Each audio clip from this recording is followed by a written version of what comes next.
Coming in number 10, we have King Charles. According to various sources, the one who has taken Meghan and Harry's documentary and Harry's book Spare more seriously is King Charles III, who made the determination to confront the issue head on. While sources close to the king have said that he does not plan to go to the British Parliament to ask Prince Harry and Meghan to lose their titles of Duke and Duchess of Sussex, he will also not appear to the media to criticize the couple, as he plans to do something more decisive, and that is to cut all ties off officially with the couple. King Charles has basically applied the law of ice to his son and his son's wife, and he will no longer be inviting them to family gatherings, whether it be public or private. It's also been reported that the monarch will not be asking them to accompany him on his traditional vacations in Scotland as Queen Elizabeth II did, and on top of that, they will also not be invited to this year's coronation ceremony of King Charles, which takes place on May 6, 2023. This decision will also affect Harry and Meghan's children, as they will no longer be welcome to participate in royal and religious celebrations. While it's known that Charles hates confrontation, during his first speech in a television interview after the passing of his mother, he would say, "Harry and Meghan, we send you our love, but you know, love has been spurned." Hey my little peaches, are you liking this video so far? If so, don't forget to give it a thumbs up and subscribe to the channel. Number 9, Prince William. A friend of Prince William recently told the Daily Beast that the prince feels utterly betrayed by Prince Harry's new book Spare, and that he hated Prince Harry and Meghan due to the highly personal nature of the attacks they have unleashed on him and his wife, Kate Middleton. After days of sensational leaks and headlines from the book, the friend also said they believe it is now completely impossible that their relationship will ever be healed, and said that although they believed Harry and Meghan will still be invited to the coronation of King Charles and Queen Camilla, they suspected that William would insist they should be relegated to the cheap seats. The friend would also say that even if Harry and Meghan decided not to even show their faces, no one would mourn their absence. The friend would also go on to say, "It's impossible to exaggerate the extent of William's contempt for Harry and Meghan now. He absolutely hates them and can't believe that Harry would do this to him and Kate. He feels utterly betrayed and deeply saddened by everything that has happened. There will be no way back after this. The thing that is so sad is that it was a tight family, and Harry has blown it all up for what? He's literally turned his entire family against him." It seems like Harry and William have been at odds for a while, because in the book Spare, Harry talks about how William attacked him and caused Harry to fall on the ground and break a dog bowl. But both Kensington Palace and Buckingham Palace not responding to the allegations, it's really clear that they would rather just let this situation fizzle out on its own. Number 8, Howard Stern. Howard Stern isn't a big fan of Prince Harry, and he has a lot to say with Netflix docuseries Harry and Meghan, with Howard stating that the couple in the series came off as such whiny bees.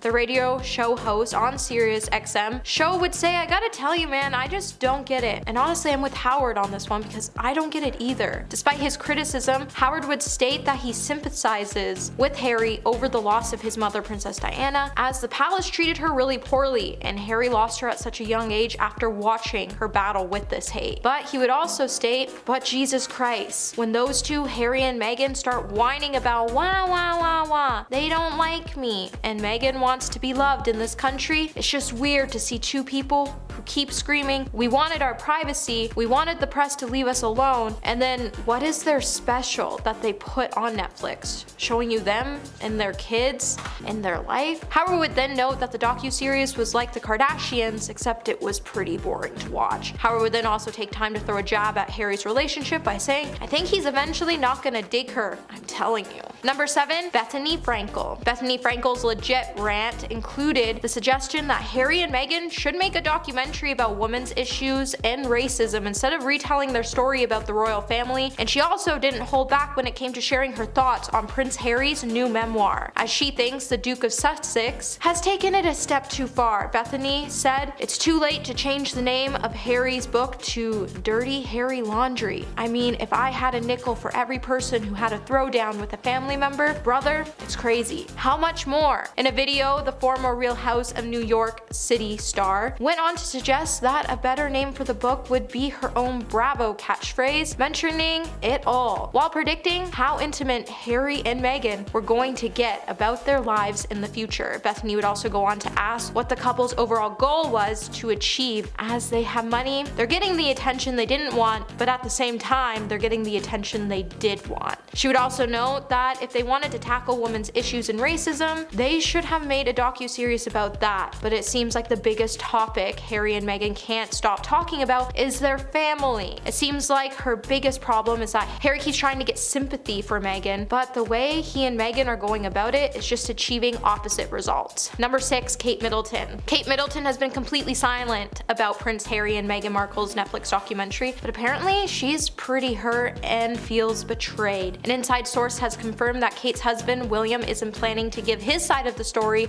or openly retaliate, and this whole thing is remaining dignified and getting on with the job. But Kate feels hurt and betrayed that Harry would do this to her, especially as the pair used to be so close. In Harry's book Spare, he would write that both Kate and Prince William were allegedly religious suit watchers, and that they were both in disbelief when he started dating Meghan. However, it seems like when Meghan became his fiance and joined their Fab Four, things would take a sour turn, with Harry implying that William felt pressure to marry Kate because she fit into this mold by saying, for so many people in the family, especially obviously men, there can be temptation or an urge to marry someone who would fit into the mold, as opposed to somebody who you're perhaps destined to be with. The difference between making decisions with your head or your heart. My mom certainly made most of her decisions, if not all of them, with her heart, and I am my mother's son. And to hear this must have really hurt Kate, so I don't blame her and the rest of the royal family for icing Prince Harry and Meghan out completely. Number 5, Sharon Osbourne. Sharon Osbourne has recently taken aim at Prince Harry for doing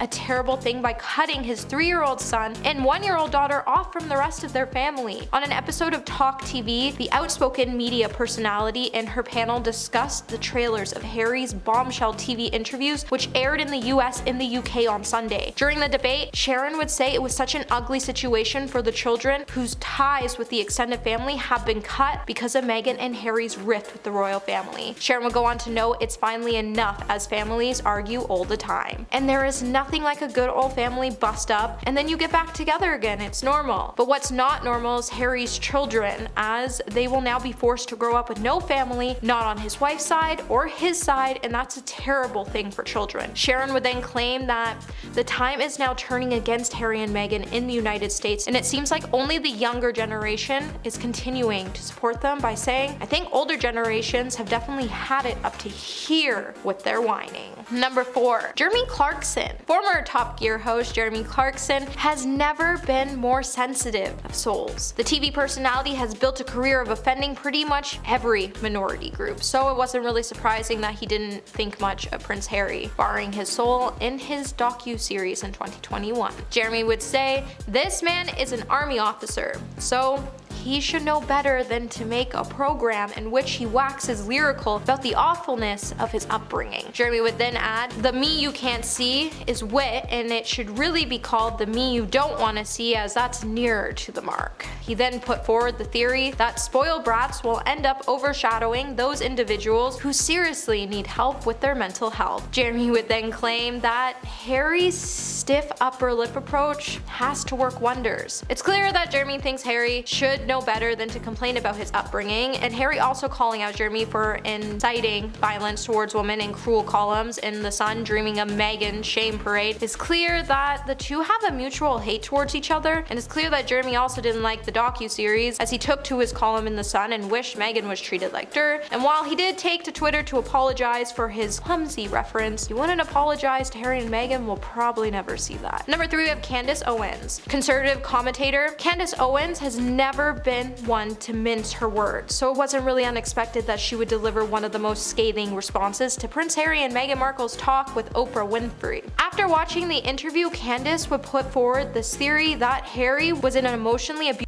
relationship. Candace would then go on to imply that the couple, implying that everything was happening to them because of the color of Meghan's skin, was becoming a sickening level of scapegoating. What Harry's doing to his family is unforgivable. Candace would throw a major dig at Harry following the premiere of his Apple TV docu-series The Me You Can't See by referring the mental health docu-series. Candace would say in a tweet, "It's been 3 days since Prince Harry offered an exclusive interview regarding of how much he and Meghan hate his family. Can someone check on them, please?" Number 2, Piers Morgan. One can argue that Piers Morgan has a personal vendetta against Meghan Markle, which appears to stem solely from the time she apparently ghosted him after a date. However, it's clear that he doesn't really like Harry whatsoever as well, as Prince Harry regularly ends up in the crosshairs of the disgraced ex-newspaper editor. In the space of just 1 month in 2021, Morgan went on a rant and claimed that the royal only criticized the First Amendment because he doesn't want to be held accountable by the press, and Piers would also tweet that Harry is a hypocrite who makes money off his public family drama. Piers would then offer his support to Noel Gallagher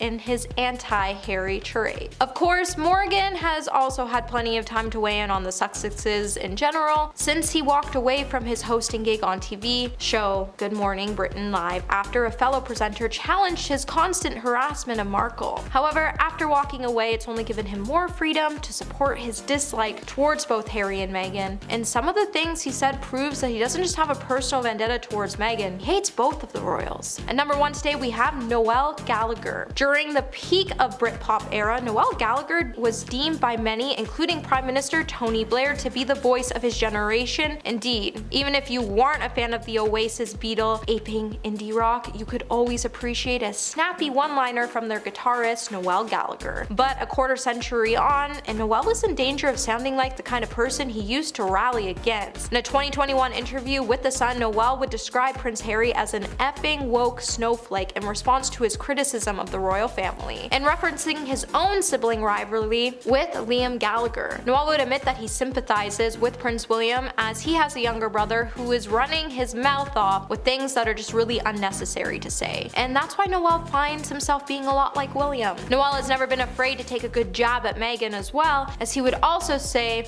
that everything is happening right now is happening because they got an American involved in their family matters. He would then ask viewers, how much of a C is Prince Harry? Coming in at number 10 today, we have Kate Middleton. When sibling rivalry is a common thing, Kate Middleton and Meghan Markle have drama that is a bit more than that. When news started to arise that there was a lot of tension between Kate and Meghan, as the two were not getting along, this meant that Harry and William were also not getting along. With the whole family not seeing eye to eye, it became super hard on everyone, including the Queen. It said that the Queen was actually so fed up with the drama that she even ordered Kate and Meghan to sit down and sort it out.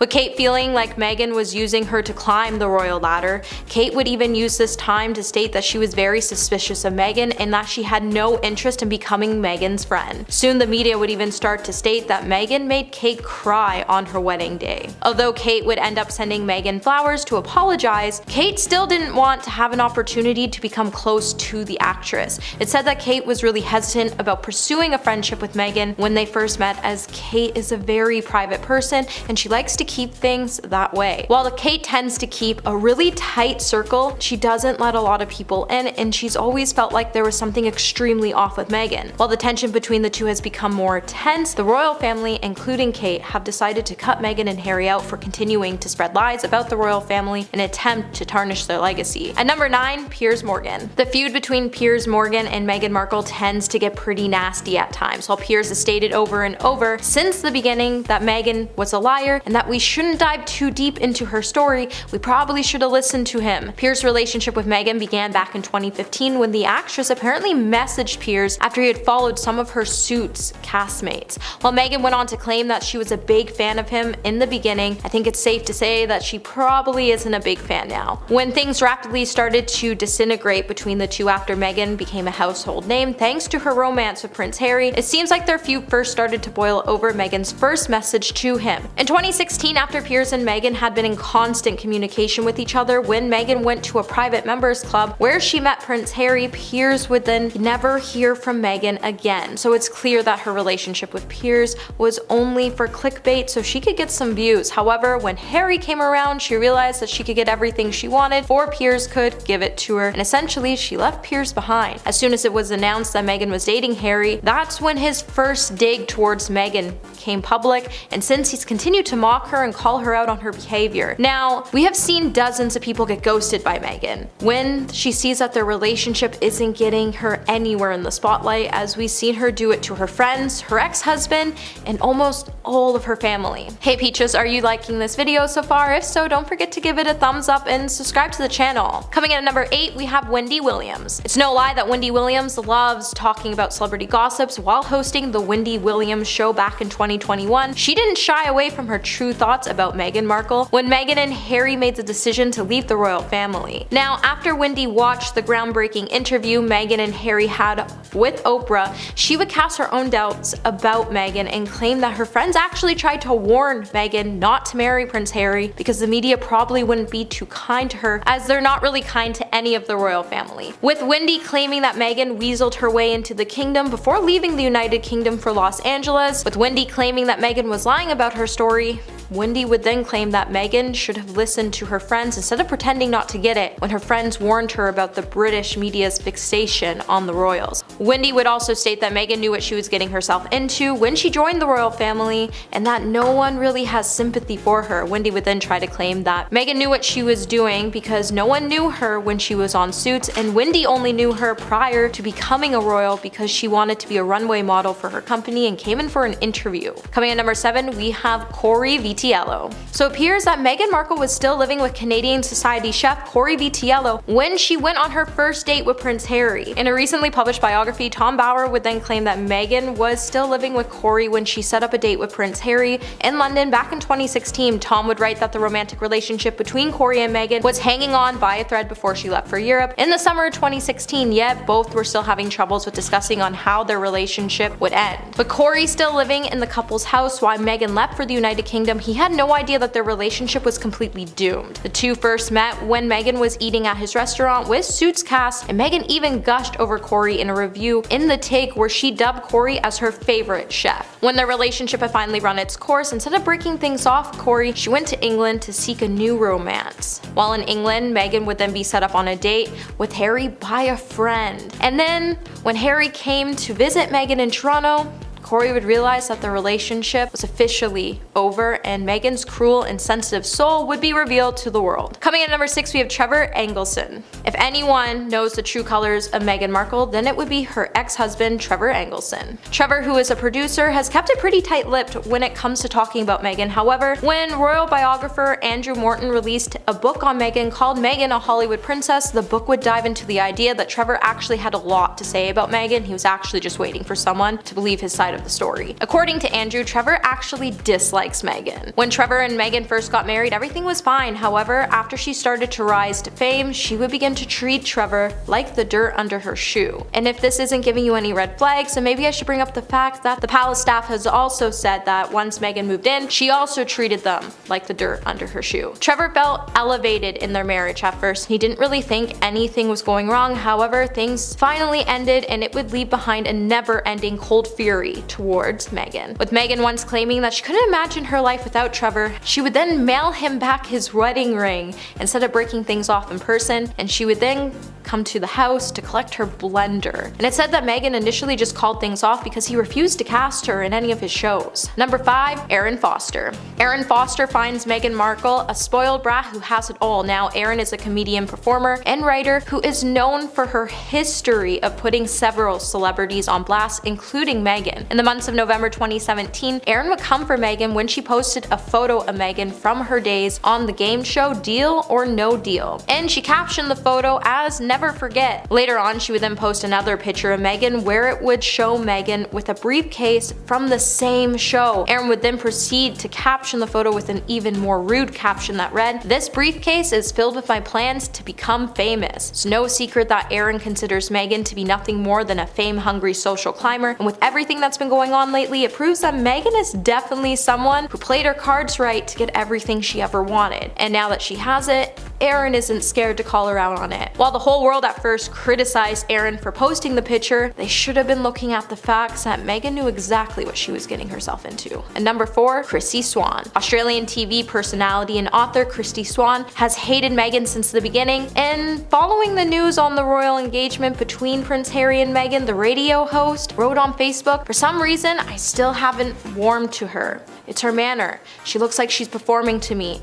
It looks like she's portraying a concocted humility of acting." While Meghan is indeed a brilliant actress, it's not hard to see why Chrissy believes that she is acting to show the world that she is head over heels for Harry. Since the beginning, Chrissy has always been keen on critiquing Meghan Markle. She even first opened up about her judgment on her personal Facebook page, which would state that Chrissy would never warm up to Meghan, as she was under the impression that since the beginning, Meghan has always been acting. And since Meghan has continued to place the same narrative that the royals hated her, and we probably should take this as a hint that there might be some truth behind what Chrissy has been saying. However, instead, Chrissy's Facebook page has turned into an open field of judgment, as hundreds of fans have expressed their agreement or disagreement with Chrissy. So do you think Chrissy is right and Meghan is just acting? And let us know in the comments below. And number 3, Samantha Grant. Meghan Markle's estranged sister, Samantha Grant, would expose her relationship with her sister in a tell-all book. Samantha would highlight that Meghan isn't as innocent as she seems, even though they grew up in different lives sharing the same father. Samantha doesn't have any sort of relationship with Meghan whatsoever. When the rumors began to swirl about Prince Harry's engagement to Meghan, Samantha stated that she felt like Meghan was taking advantage of her current situation to become a household name. Samantha would even state that Meghan has a history of lying and manipulating certain settings in her sites for no reason. While Samantha isn't exactly a celebrity, she's still worth mentioning because who knows you better than your own siblings. Also, she's had some pretty good opinions on Meghan that we should have listened to before we all took Meghan's side in the beginning. Samantha has labeled her sister as a social climber and has claimed that when she needed her sister at the most, she was never there for her. Later, Samantha would even publicly bash Meghan again when she claimed that she wasn't even invited to her wedding. Given that the two sisters did end up growing up in different households and the fact that they did live different lives for most of their lives, while the world bashed Samantha for just looking for attention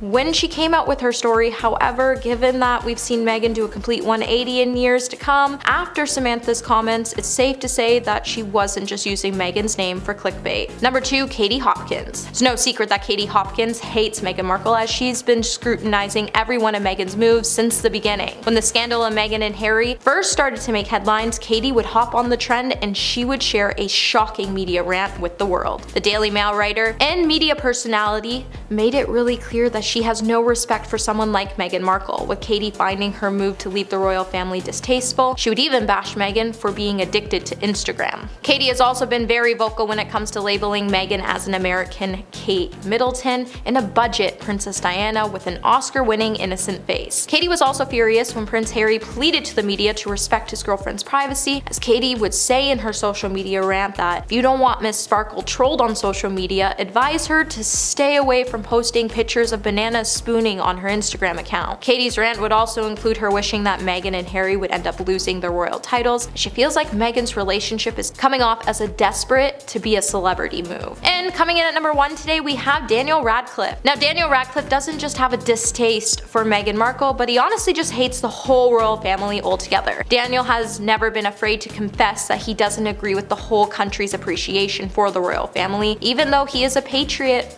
by heart, he doesn't understand why there is still a need for monarchy. He also didn't shy away from stating that he is extremely proud to be English. However, he believes that the monarchy still symbolizes a lot of things wrong with this country, and he doesn't understand why countries still follow the monarchy. While Daniel has said that he does sympathize with Meghan because of the harsh treatment she's gotten from the press, he also doesn't think the royal family is doing anything wrong. He simply just doesn't like them because they represent a symbol of class division, which is something something he doesn't particularly like because he is an upper middle class kid. While Daniel has chosen to shade the royal family in the most respectful manner, he definitely chooses to distance himself from the royal family for a reason, and we should probably take that as a hint going forward. Number 10. Margot Robbie. When the Australian actress worked with Leto in 2016 on The Suicide Squad, it wasn't exactly a relaxing experience for her, but it was actually her co-star Viola Davis that first confirmed rumors that Jared had gifted Margot a pet rat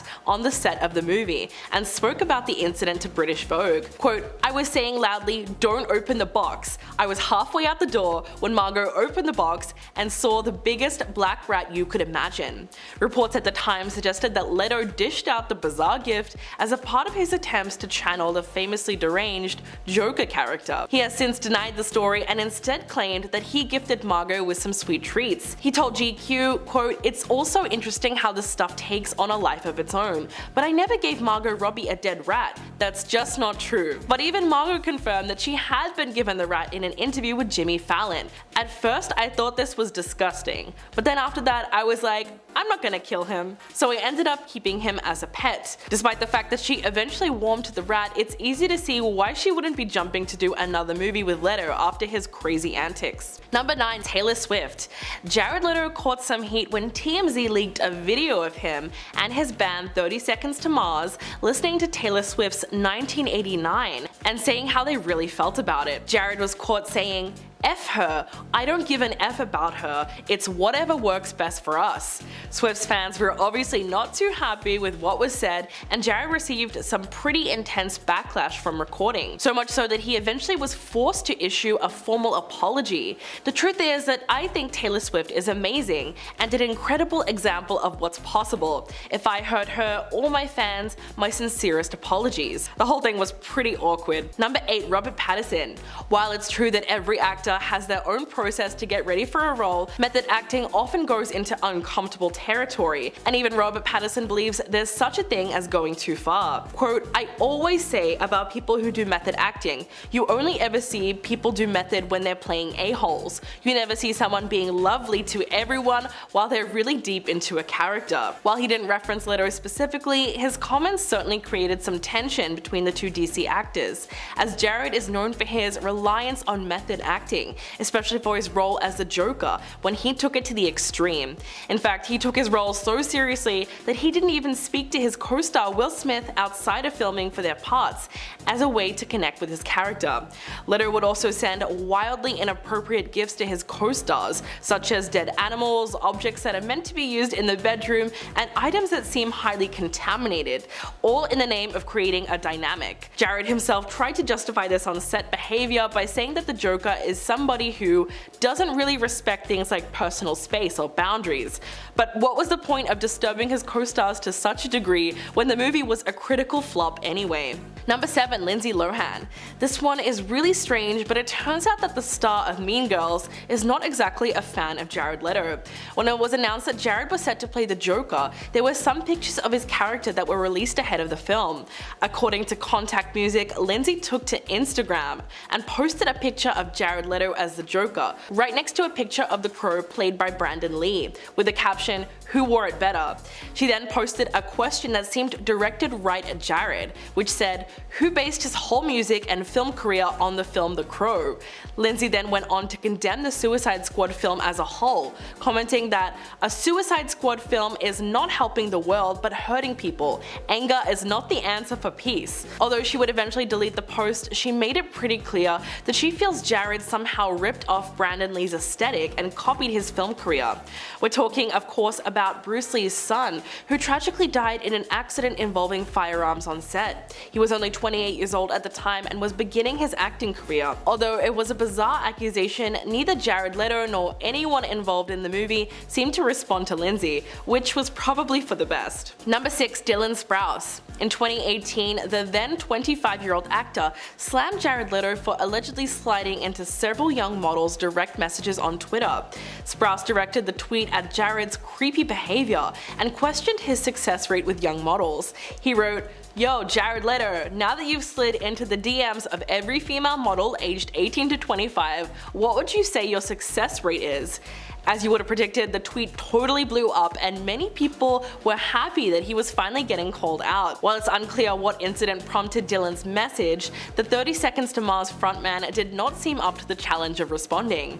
But when more and more allegations started piling up against him, people were not happy at all after the actor posed with pop star Olivia Rodrigo at the Grammy Awards. At the show, the two of them posed together for a few photos that have since gone viral, one of them shaking hands and one of them showing Jared's hand on her waist. Twitter users criticized the show's decision to invite him to present given the current allegations. Number 5. James Gunn. The Guardians of the Galaxy director was quick to join in on the hate train against Jared Leto when he replied to Dylan Sprouse's initial tweet criticizing the actor for only going after 18 to 25-year-old women. James Gunn replied saying, "He starts at 18 on the internet?"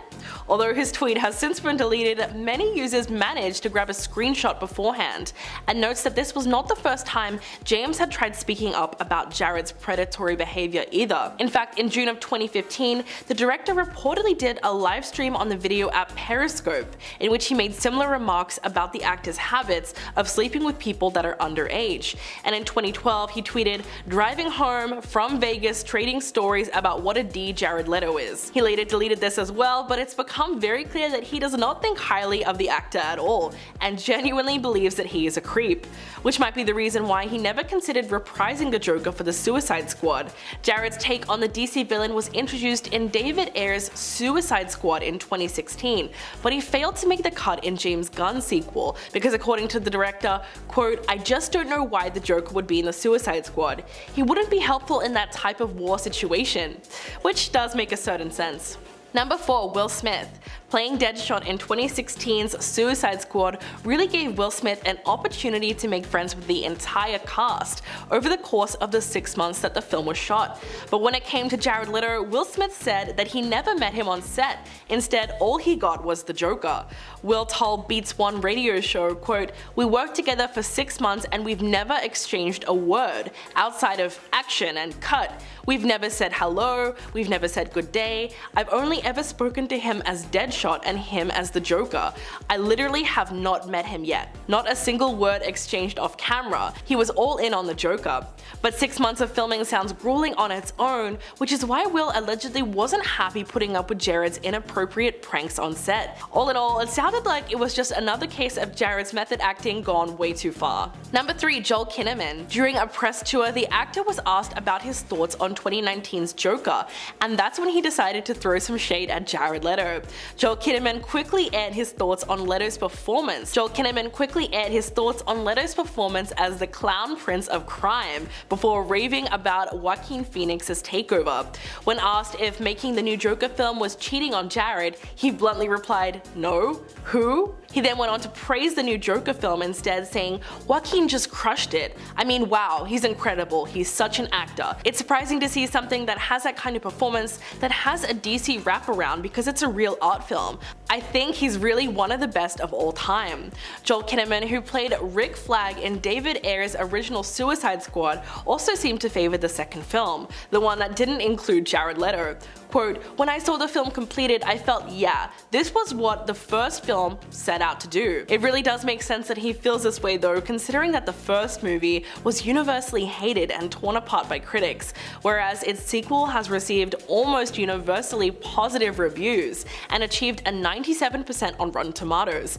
So it's easy to see why he prefers that version. Number 2. Daniel Espinosa. The only thing that one can say about Morbius is that it's certainly a movie. That's something that director Daniel Espinosa would probably agree with, given that he had to deal with Jared Leto's so-called method acting for his role as Dr. Michael Morbius. So what did he put the director through exactly? Well, in order to prepare for his portrayal as Marvel's very first on-screen vampire, Jared would reportedly remain in character for the duration of the shoot, even pretending to be disabled in between takes and using his character's crutches even on his bathroom breaks. While speaking to Uproxx magazine, Espinosa confirmed this and even revealed that Jared's technique became a problem on set as he would take too long to move around between each scene. Apparently, he had to be given a wheelchair to move around for the sake of speeding him up because his ridiculous antics were actually wasting a lot of time. Number 1. Joaquin Phoenix. Just just how annoyed was Jared Leto with Todd Phillips' Joker in 2019. While the movie ended up grossing more than $1 billion against a budget of around $60 million. Not only that, but it garnered international praise, mostly for the incredible performance from its Joker, played by Joaquin Phoenix. But the film's success was allegedly a source of embarrassment for Jared Leto, who tried to have the film shut down ahead of its production. According to sources familiar with Jared's behavior, when the Oscar-winning actor learned of the Phillips project, he not only complained bitterly to his agents at CAA, but reportedly asked his music manager, Irving Azoff, to call the leader of Warner Brothers and get them to kill the film. We now know that obviously didn't work, and for whatever reason, that same year Jared ended up parting ways with his manager. THR previously reported that Jared thought Warner Brothers had strung him along with the promises of his own Joker standalone film, only to greenlight the Phillips version with Joaquin Phoenix instead. So it's easy to see why Jared felt threatened with the success of Joker, but anyone in Joaquin's position would just want the chance to portray the villain in their own way, and shouldn't have to prioritize someone else's ego before they take on a role. And number 10, we have Jennifer Lawrence. Now, it's no lie that Jennifer Lawrence's career started off strong due to some of her iconic roles in films such as The X-Men and Hunger Games. She also worked really hard for her roles in the films Winter's Bone and Silver Lining Playbook. At the time, she made us think she could do it all, and her down-to-earth personality made us all love her. But then everything started to change, and we actually all just started to get pretty annoyed with her actions. Even one time, the star appeared on SNL and began to rage on with her quirky, annoying, relatable charm, and fans started to believe that she was just another Hollywood diva hiding behind this fake cute persona. Then she started appearing in films such as Mother and Red Sparrow, which caused her career to splinter, and her fan base would then start to divide. Also, we can't forget the time in Hawaii when she caused a sacred rock to fall down the mountain. Whatever the reasons may be, we all can't stop hating on this actor recently. And number 9, Katy Perry. Katy Perry is no stranger to intense media attention, as the pop star has always had high levels of public criticism. It's no lie that Katy Perry absolutely dominated the music scene in 2010 with numerous monster singles off of her album Teenage Dream. However, then the Witness era started and everyone kinda recoiled their support for the star. After Katy cut her hair and dyed it blonde, she would set out to release a string of embarrassing singles like her songs Bon Appetit and Swish Swish. Both songs were actually pretty horrifying to listen to. On top of the songs, Katy began to act really weird, and we all didn't catch on to her odd behavior until she made an appearance on Ellen, and it made us all cringe. She even had Ellen wishing the show was over. Now, Katy was dealing with depression at the time, which likely played a huge part in her odd behavior and dramatic transformation. However, her newly woke image and her ongoing feud with Taylor Swift have been pretty criticized, and it's hard to support the star as she isn't willing to grow, learn, and change. Hey Peaches, are you enjoying this video so far? If so, don't forget to give it a thumbs up and subscribe to the channel. And number 8, Kanye West. Now, Kanye West is iconic, and he's been pretty popular as a rapper as he's gone on to sell millions of albums. However, that hasn't stopped people from having negative opinions about him. Now, we all used to love Kanye for his ability to speak his mind, however, his actions lately have us all pretty divided when it comes to supporting the star. Many people have started to view Kanye as someone who can't be trusted because it seems like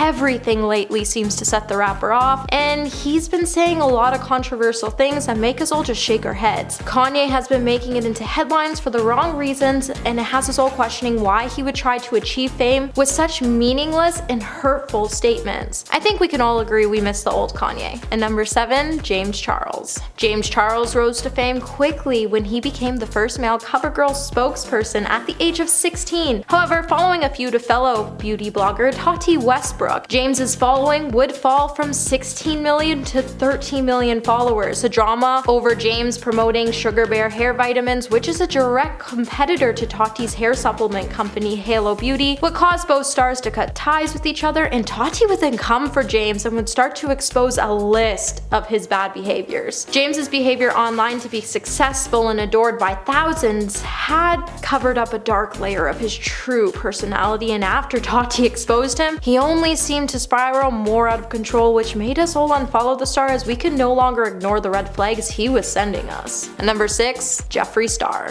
Jeffree Star is a pretty problematic character. No matter what, he's always in the drama. He's caught lying or trying his hardest just to get in or out of drama, and it's exhausting trying to keep up with him. The man has made it his whole life to know the tea on just about every situation in Hollywood, and it really makes us wonder how he has so much time on his hands to be so problematic. Over the years, many people have started calling out the makeup guru, and his fans have a tendency to forget that he hasn't changed and that he's actually just managed to make us all think he did, so he can carry on with his chaotic lifestyle. Jeffree has a tendency to target people and belittle them in ways to make his views soar. Now, you think after being exposed so many times, he would wake up and see that his behavior is no longer okay, but it looks like he won't be changing anytime soon, as his influence has always been problematic, and that's why he's been cancelled. At number 5, Chris Brown. Chris Brown used to be a heartthrob that stole our hearts. However, for more than a decade, Brown has repeatedly been accused of treating women poorly, making it really hard for any of us to support the guy. The most high-profile incident involves his former girlfriend Rihanna. When news broke about the way he treated her, we were all left heartbroken to see the images that TMZ leaked of her face. Following the incident, Chris Brown just seemed to get more aggressive, and multiple women would go on to file restraining orders and even call police on the star. The fact that Chris Brown still even had a career after what he did to Rihanna had us all shook. However, his controversial actions have made it pretty hard for any of us to support him, and there's a reason why a lot of us can't even listen to his songs anymore. And number 4, Paris Hilton. Paris Hilton and her family used to be the Kardashians of Hollywood. However, the blonde heiress quickly went from being someone we all wanted to be being someone we all wanted to forget. The reason many people seem to hate the star is because over the last decade, she has been marketed as a spoiled rich girl by the media and doesn't even seem to notice.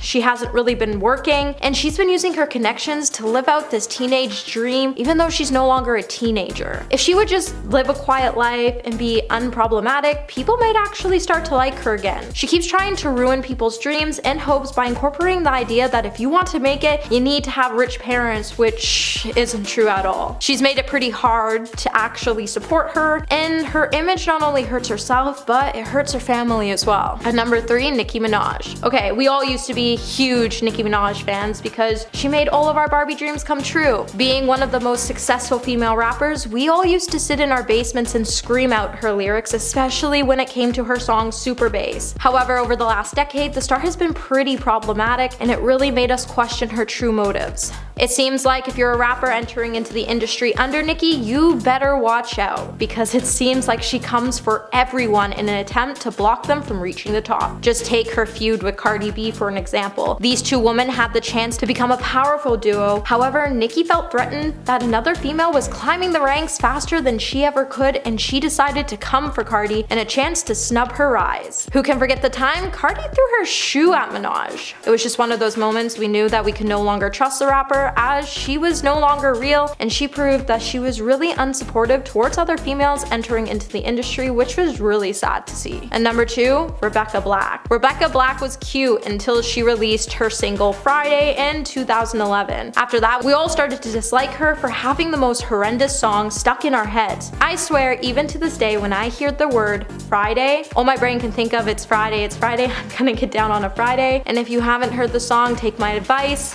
don't, as you just might not like Fridays anymore. After Friday was released, it was quickly dubbed as the world's worst song. Now, Rebecca's video would rack up millions of views, but the reviews were mainly negative, with hundreds of thousands of negative comments. Rebecca would even try to go on to resume her career, but she could never leave Friday behind, which caused her to disappear from the industry completely. And at number 1 today, we have Kristen Stewart. For many years, we all admired Kristen Stewart until she became labeled as problematic and accused of wheeling out some pretty bad behavior in a bid to score attention in headlines. Many people actually started to hate on Kristen Stewart because of her role in the movie movie franchise Twilight. When many people started to label her as a bad actress, many people forgot to realize that her character in the movie was actually just planned badly, and that throughout her entire career in Hollywood, she has proven to be an extremely talented actress. When Christian was caught cheating on Robert Patterson, many fans would come for the star as they felt betrayed that she could do something so horrible to someone so beautiful. The media also has a tendency to go with any story they have on her, and some articles have even had her fans divided on whether they should love her or hate her.